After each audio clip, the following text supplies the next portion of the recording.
Martedì 24 dicembre, San Delfino, è il 359esimo giorno dall'inizio dell'anno, ne mancano 7 al termine. Il sole sorge alle 7:49 e tramonta alle 16:32. La luna si leva all'1:22 e tramonta alle 12:30.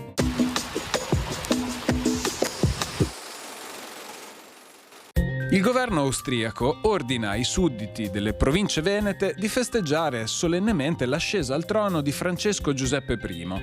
A Padova il popolo esprime la sua esultanza con fischi e lancio di sassi contro le poche case illuminate. A Vicenza sono illuminati soltanto i pubblici uffici, sui davanzali delle case private neppure l'ombra d'una candela. Mentre soldati e gendarmi austriaci pattugliano la città, i vicentini, nascosti nell'ombra e armati di sassi, sono pronti a passare all'azione contro chi osasse accendere anche un solo moccolo in gloria del nuovo imperatore.